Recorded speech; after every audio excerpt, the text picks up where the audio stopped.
सभी को जय यीशु की। कैसे हैं आप लोग सब? मुझे आशा है आप लोग खुश होंगे, सुरक्षित होंगे और अपने घर में होंगे। तो आज हम फिर से एक बार इस कक्षा में मिलने के लिए हाजिर हुए हैं। प्रभु ने हमें अभी तक संभाल कर रखा है और अनेक आशीषें प्रदान की है। तो इस कक्षा को प्रारंभ करने से पहले आइए हम उस परम पिता को धन्यवाद दें और उनसे आशीष मांगे कि जो भी हम आज पढ़ते लिखते हैं, सीखते हैं, उसको अच्छी तरीके से ग्रहण कर सके। तो आइए अपनी आंखें बंद करिए और क्रॉस का चिन्ह बनाइए। पिता, पुत्र, पवित्र आत्मा के नाम पर आमीन। हे सर्वशक्तिमान पिता ईश्वर, तेरा धन्यवाद करते हैं कि तूने हमें अभी तक संभाल कर रखा, हर प्रकार की परेशानियों से बचा कर रखा और ये नया दिन दिखाया है। यह सूरज की नई रोशनी दिखाई है, इसके लिए हम तुझे धन्यवाद देते हैं। तुझसे प्रार्थना करते हैं इस कक्षा में जब हम आपकी बातों को सीखते हैं और कक्षा को चलाते हैं, जो भी पढ़ते हैं और लिखते हैं उसको अच्छी तरीके से ग्रहण कर सके और उसके अनुसार अपना जीवन बिता सके। ये पिता तमाम आशीषों के लिए तुझे धन्यवाद देते हैं, तेरे पवित्र और मीठे नाम से मांगते हैं, आमीन। तो उसका चिन्ह पिता, पुत्र और पवित्र आत्मा के नाम पर आमीन। तो आइए, हम लोगों का पिछला अध्याय था आर्थिक स्थिति विश्व की। हमने उसमें जाना विश्व की आर्थिक समस्या क्या है और किस तरीके से हम लोगों को अपना जीवन आर्थिक व्यवस्था में अपना जीवन कैसे बिताना चाहिए। तो उन सब के हम लोगों ने प्रश्न उत्तर आपसे मैंने बोले थे तैयार करने के लिए और खोजने के लिए। तो मुझे आशा है आप लोगों ने कुछ तैयारी की होगी और मैं आपको आज उन प्रश्नों के उत्तर बताऊंगी। तो सबसे पहले हम लोगों का प्रश्न था, वर्तमान में विश्व की आर्थिक स्थिति क्या है? तो इसका उत्तर ये है, वर्तमान समय में विश्व की आर्थिक स्थिति देश की आर्थिक स्थिति को सुधारने के लिए और उसे उच्च अवस्था में पहुंचाने के लिए सरकार विभिन्न प्रकार की योजनाएं और नीतियां बनाती है। कुछ देशों द्वारा अपनाई गई आर्थिक नीतियों में निर्धन को और अधिक निर्धन एवं धनी को और अधिक धनवान बनाने की प्रवृत्ति होती है। उपयोगी वस्तुओं की निरंतर मूल्य वृद्धि, विश्व बाजार व्यवस्था का मानवीय दृष्टिकोण, गरीबी, भूखमरी, बेरोजगारी, कालाबाजारी, मिलावट, जमाखोरी और इस प्रकार की समस्याएं दिन प्रतिदिन बढ़ती जा रही है। आज विश्व के कुछ देशों में प्राकृतिक संसाधनों की प्रचुरता ने उन्हें आर्थिक रूप से संपन्न होने में मदद की है। इस प्रकार वैज्ञानिक प्रगति एवं लोगों के कठिन परिश्रम से कुछ देशों ने अत्यधिक प्रतिष्ठा हासिल की है। विश्व की कुल 6 अरब की जनसंख्या में केवल 1 ही अरब जनता विकसित देशों में निवास करती है। वे विश्व के संसाधनों का 80% उपभोग करते हैं। शेष 20% संसाधनों का बंटवारा 5 अरब निर्धन लोगों में किया जाता है। पूंजी की मात्रा में जो विश्व के धनाढ्य कहलाने वाले लखपतियों के अधिकार में है। विश्व के 250 करोड़ लोगों की आय के बराबर है। दूसरा प्रश्न था, टिप्पणी लिखिए, विकसित देश कौन से हैं, विकासशील देश कौन है और निर्धन देश कौन है? तो इसका उत्तर है, विकसित देश वैज्ञानिक प्रगति एवं लोगों के कठिन परिश्रम के फलस्वरूप कुछ देशों ने अत्यधिक प्रतिष्ठा हासिल की है।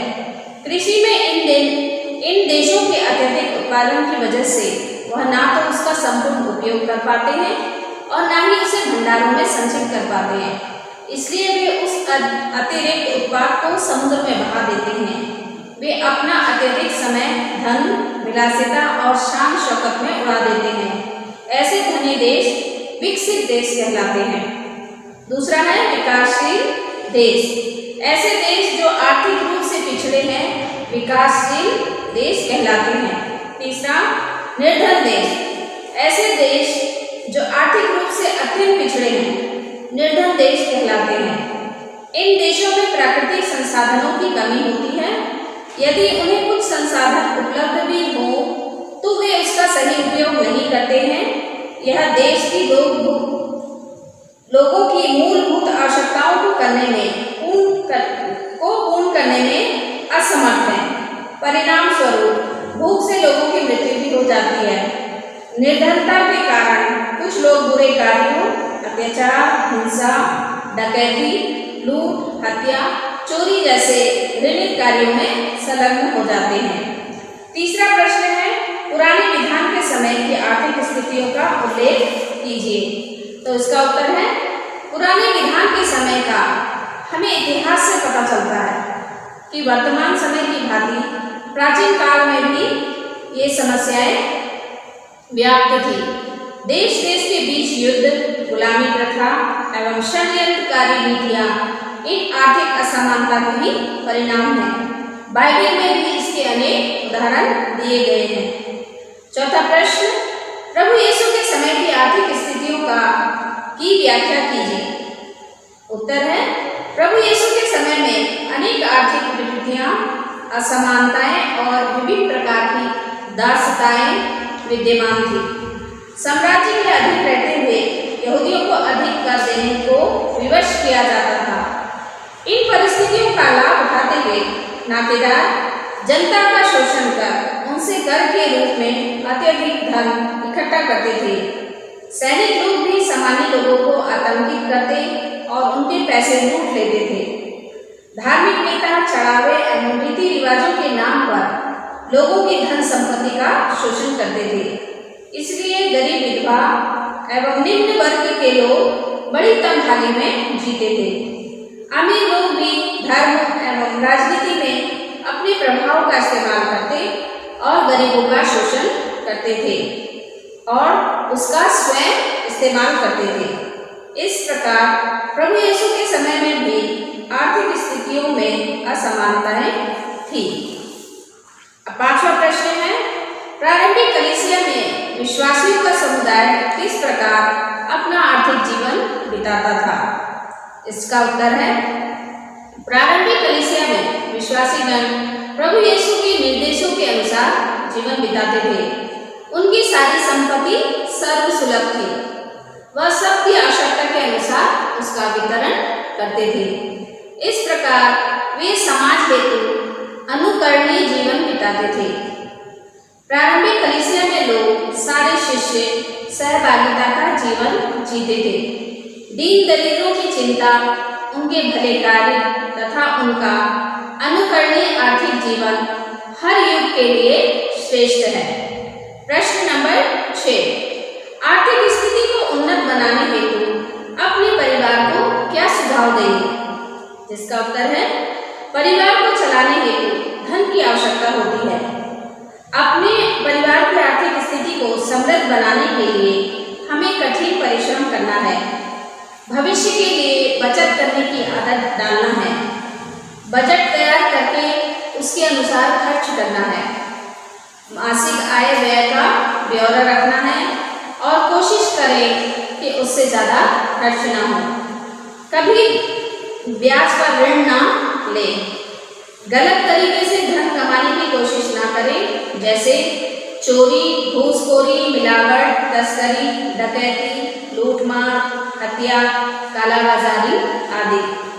जरूरतमंदों के साथ अपने धन को बांटने का प्रयास करें। उन लोगों का ध्यान रखें जो अत्यधिक गरीब हैं। अपने पड़ोसियों के रहन सहन को अपनाने की चेष्टा कदापि ना करें और ना ही फिल्मी सितारों अथवा प्रसारित विज्ञापनों का अनुकरण करें। लॉटरी, जुआ आदि में सम्मिलित ना हो और मद्यपान, धूम्रपान एवं अश्लील पत्रिकाओं को पढ़ने जैसी बुरी आदतों में ना फंसे। देश के आर्थिक कल्याण को बढ़ावा देने के लिए अन्य लोगों के साथ सक्रिय सहयोग करें। यदि अति आवश्यक ना हो तो बिकाऊ सामग्री ना लें। इस प्रकार हम अपने परिवार में आर्थिक उन्नति के लिए सहयोग दे सकते हैं। इसके बाद आपने याद करना है, बाइबल से याद करें अनानियास और सफीरा की घटना, जो प्रेरित चरित्र के 5वें अध्याय में दी गई है 1 से 11 में। और दूसरा है लूकस के 16वें अध्याय के 19 19 से लेकर 31 तक अमीर और लाजरस की जो दृष्टांत है इनको आप लोग याद करें और अपनी पुस्तिका में लिखें। तो ये थे हमारे आज के प्रश्न उत्तर। तो आज हम लोग अपना एक नया अध्याय शुरू करने जा रहे हैं, हिंसा की संस्कृति का मुकाबला। तो ये पाठ का जो प्रारंभ है 2 चित्रों द्वारा दिया गया है पाठ के प्रारंभ में, और उसमें हिंसा का कारण बताया गया है।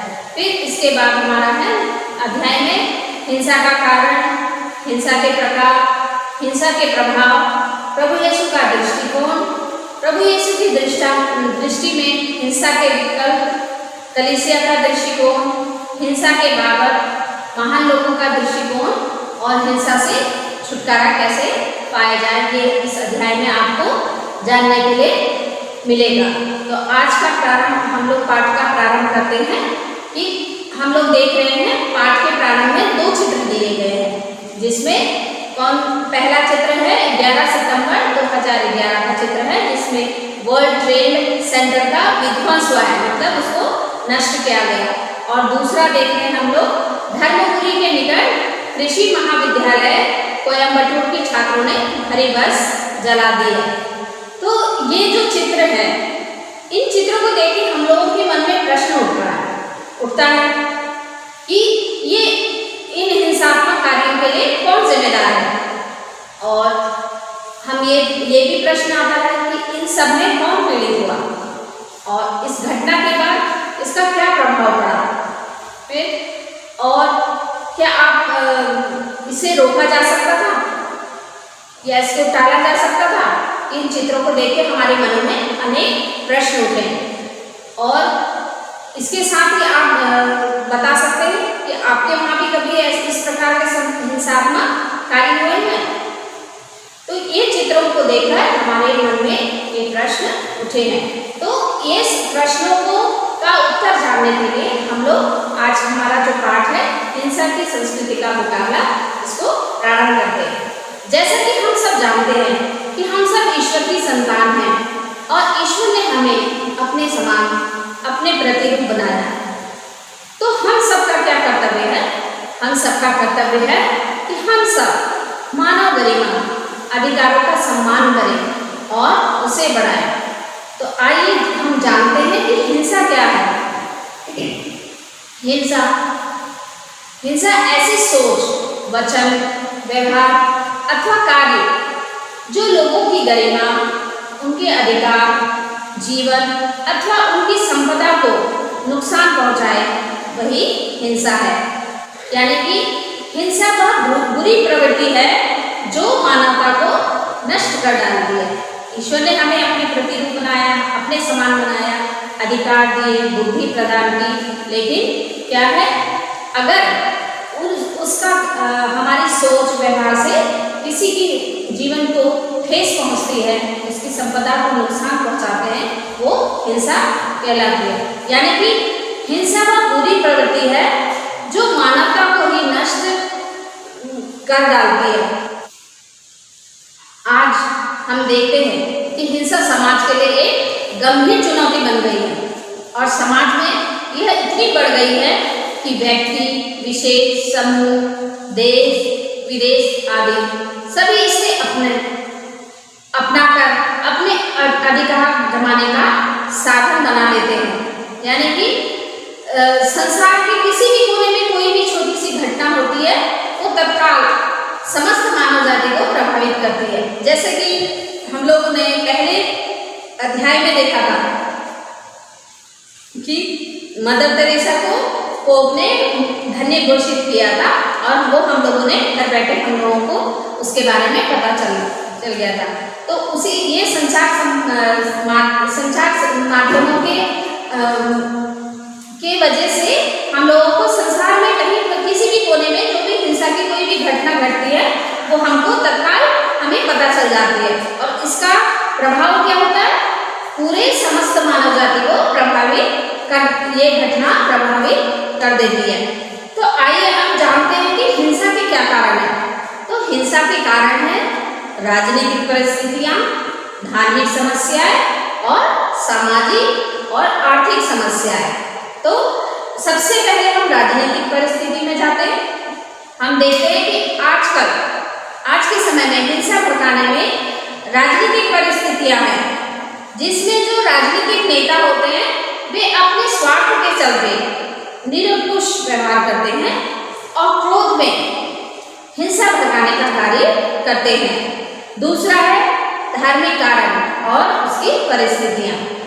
धर्म और उसके मूल तत्व सिद्धांत ईश्वर के नाम पर लोगों को एकजुट ना कर लोगों को बांटने व हिंसा के कारण बन गए हैं। धर्म के नाम पे लोग एक साथ ना आकर बल्कि बट गए हैं, धर्म के नाम पर बट गए हैं, जो क्या है रूढ़िवादिता है। रूढ़िवादिता की जो प्रवृत्ति होती है उससे क्या होता है, हिंसा को बढ़ावा देने के काम करते हैं। तीसरा है सामाजिक और आर्थिक समस्या। सामाजिक और आर्थिक समस्या भी हिंसा को बढ़ावा देने का कार्य करती है, जैसे जातिवाद हो गया, लिंग भेद हो गया, शोषण, रंग भेद, भाषाएं व जातीय कट्टरता। इस प्रकार हमने देखा कि हिंसा के क्या कारण है। तो ये थी परिस्थितियां जिनसे हिंसा का जन्म होता है। लेकिन अब हम ये जानते हैं कि आगे देखते हैं कि हिंसा कितने प्रकार की होती है। जैसे विभिन्न प्रकार की हिंसा है। हिंसा केवल शारीरिक सताना, प्रताड़ना, मारपीट करना, घूसा मारना, खून बहाना, बम विस्फोट करना, सरकारी संपत्ति को नष्ट करना आदि हैं, जो व्यक्ति विशेष और प्रतिष्ठा को प्रभावित करती है विभिन्न स्तर पर। तो ये हिंसा है, हिंसा के प्रकार है। हिंसा के प्रकार है शाब्दिक हिंसा, मानसिक हिंसा और शारीरिक हिंसा। तो शाब्दिक हिंसा के द्वारा क्या करते हैं, अश्लील अभद्र शब्दों के द्वारा लोगों को नुकसान पहुंचाना, उनको दुख पहुंचाना, जैसे अपशब्दों द्वारा ठेस पहुंचाना, जैसे गाली गलौज हो गई, रंग जाति पर अश्लील टिप्पणी आदि करना। ये जो है ये शाब्दिक हिंसा के अंतर्गत आता है। इसके द्वारा भी लोग जो भी बोलते हैं, अपशब्द बोलते हैं, उससे वो शाब्दिक हिंसा के अंतर्गत आता है। अब दूसरा है मानसिक हिंसा। इसके अंतर्गत क्या होता है, परिवार आ गया, जाति, धर्म, रंग, वंश, भाषा, पार्टी आदि पर दूसरों पर व्यंग्य करना, कटाक्ष करना, अभद्र टिप्पणी करना, धमकाना, सताना और इनके द्वारा उनकी भावनाओं को चोट पहुंचाना। ये सब किसके अंतर्गत आता है, मानसिक हिंसा के अंतर्गत आता है। जैसे हम लोग किसी के विषय में उसके रंग रूप को देखकर अभद्र टिप्पणी करते हैं, तो ये किसमें उस टिप्पणी को सुनकर कहाँ पर प्रभाव पड़ रहा है, मस्तिष्क में, मानसिक रूप से वो परेशान हो रहा है उस टिप्पणी को सुनकर। तो ये किसके अंतर्गत आता है, मानसिक हिंसा के अंतर्गत आता है। अब आता है शारीरिक हिंसा। शारीरिक हिंसा, इसके अंदर हम क्या है, शारीरिक चोट पहुंचाते हैं, संपत्ति को नुकसान पहुंचाना किसी की, जिससे शारीरिक चोट पहुंचती है। तो इन सब का परिणाम क्या होता है, समाज, देश और परिवार में अनेक प्रभाव पड़ते हैं। शारीरिक हिंसा के द्वारा अनेक प्रभाव पड़ते हैं और जिससे व्यक्ति और समाज को नुकसान पहुंचता है, क्षति होती है, समाज की भी क्षति होती है। और ये थे हमारे हिंसा के प्रकार, शाब्दिक हिंसा, मानसिक हिंसा और शारीरिक हिंसा। तो जो भी इन हिंसाओं के द्वारा जो भी समाज को क्षति और नुकसान पहुंचते हैं वो इस प्रकार है। जैसे व्यक्ति की गरिमा और व्यक्तित्व का नाश हो जाता है, फिर मानव जीवन नष्ट होता है, किसी की हत्या करना है, किसी को शारीरिक चोट पहुंचाना, सपोज उसकी मृत्यु हो जाती है, तो क्या होता है, मानव जीवन नष्ट हो जाता है। और पारिवारिक उसमें टिप्पणी करना, उनको परेशान करना, उससे क्या होता है, रिश्तों में दरार पड़ जाती है। फिर सार्वजनिक संपत्ति बर्बाद हो जाती है। जैसे हम लोग करते हैं, जैसे अभी हमने पहले इसमें देखा था चित्र कि वो लोग ने महाविद्यालय में भरी बस को उन लोगों ने छात्रों से भरी बस को आग लगा दी। तो उससे क्या हुआ, सार्वजनिक संपत्ति भी नष्ट हुई और जीवन भी बर्बाद हुआ। उसमें जाने कितने लोग मरे होंगे, कितने लोग जीवित रहे होंगे। तो ये सब इससे क्या होता है, सार्वजनिक संपत्ति की बर्बादी होती है। और उस साथ साथ सार्वजनिक संपत्ति की बर्बादी तो होती है और वातावरण भी प्रदूषित होता है और निर्दोष लोगों को अपना जीवन गंवाना पड़ता है। तो ये सब चीजों से फिर लोगों में क्या होता है, भय जागृत होता है, संदेह भी होता है, तनाव होता है और घृणा की प्रवृत्ति जागृत होती है। यानी कि वो लोग बदले की भावना में, लोगों का आपसी में बदले की भावना प्रबल हो जाती है, यानी कि वो बढ़ जाती है। तो हम लोग ने देखा कि इससे समाज का भी नुकसान होता है, व्यक्ति का भी नुकसान होता है। तो फिर इसके साथ साथ क्या होता है, लोगों के जो मौलिक अधिकार होते हैं उनका हनन हो जाता है। इस प्रकार हम देख रहे हैं कि समाज में हिंसा की जो प्रवृत्ति है तेजी से फैल रही है और इससे हम सबको अनेक कष्टों का सामना करना पड़ता है। तो प्रभु यीशु ने जो है अपने जीवन, अपने कार्यों और व्यवहार द्वारा हिंसा की संस्कृति का विरोध किया और हमारे समक्ष एक उदाहरण प्रस्तुत किया। तो आइए अब हम जानते हैं कि हिंसा के प्रति प्रभु यीशु का क्या दृष्टिकोण था। तो प्रभु यीशु ने अपने जीवन द्वारा हमें प्रेम, शांति, न्याय और धार्मिकता के मार्ग पर चलकर दिखाया। प्रभु यीशु ने अपने जीवन द्वारा हम लोगों के सामने एक उदाहरण प्रस्तुत किया और चूंकि हम ख्रिस्ती लोग हैं, यीशु को मानने वाले लोग हैं, इसलिए हम उनका अनुसरण करने के लिए ही बुलाए गए हैं। हमारा जीवन, हमारा चाल चलन, बातचीत, व्यवहार शालीनता भरा होना चाहिए, क्योंकि प्रभु यीशु भी प्रेम, शांति और न्याय के मार्ग पर चले। तो हम लोग का जीवन भी उन्हीं के जीवन के अनुसार होना चाहिए। सुसमाचार में हम देखते हैं कि सदुकी जो थे, फरीसी और शास्त्री, उन लोगों ने उन पर अनेक आरोप लगाए, उन्हें पत्थरों से भी मार डालना चाहा, तब भी यीशु ने हिंसा का मार्ग बिल्कुल नहीं अपनाया और लोगों ने उनके ऊपर झूठे दोष भी लगाए, उनकी आलोचना की, यहाँ तक कि उनको कोड़ों से मारा और क्रूस पर कीलों से ठोक दिया। तब भी उन्होंने हिंसा का सहारा नहीं लिया और ना ही किसी को हिंसा के लिए उकसाया। इसके विपरीत उन्होंने कहा कि उनको पिता की इच्छा को पूरा करना है और उस पिता की इच्छा को पूरा करने ही अपना ध्येय बनाया, अपना उद्देश्य बनाया और सदा प्रेम और शांति का मार्ग अपनाया। तो प्रभु यीशु ने हम लोगों के सामने अपने जीवन द्वारा एक उदाहरण रखा। तो हम सुसमाचार में, बाइबल में देखते हैं कि निम्न उदाहरणों द्वारा हम लोग देख सकते हैं कि शारीरिक हिंसा के लिए प्रभु यीशु ने, हिंसा के प्रति प्रभु यीशु ने क्या कहा। तो हम लोग आज सुसमाचार में देखते हैं कि अनेक उदाहरण हैं जिसमें हम जान सकते हैं प्रभु यीशु ने क्या किया। शारीरिक हिंसा के हम लोग मत्ती के 26वें अध्याय में देखते हैं कि प्रभु यीशु ने स्पष्ट रूप से शारीरिक हिंसा का विरोध किया। कैसे? जब उन्होंने पेतरुस से कहा, जब प्रभु यीशु को पकड़ने के लिए सब लोग गेत्सेमनी बाग में आए, तो वहां पर उन पेतरुस ने, जब वो उनको यीशु को पकड़ रहे थे, तो पेतरुस ने भी अपने ज्ञान से तलवार निकाली और एक सिपाही का कान काट दिया। लेकिन प्रभु यीशु उसको फिर से चंगा करते हैं। तो प्रभु यीशु पेतरुस से कहते हैं, अपनी तलवार म्यान में रख लो। यूहन्ना के 8वें अध्याय में 1 से 11 लाइन में हम देखते हैं, प्रभु यीशु ने हिंसा की निंदा की जब उन्होंने व्यभिचार में पकड़ी गई स्त्री पर पत्थर मारने वालों को रोका। फिर यूहन्ना के 18वें अध्याय की 23वीं लाइन में हम देखते हैं, यीशु ने राजनीतिक हिंसा का भी विरोध किया जब उन्होंने प्यादे से पूछा, तो मुझे क्यों मारते हो।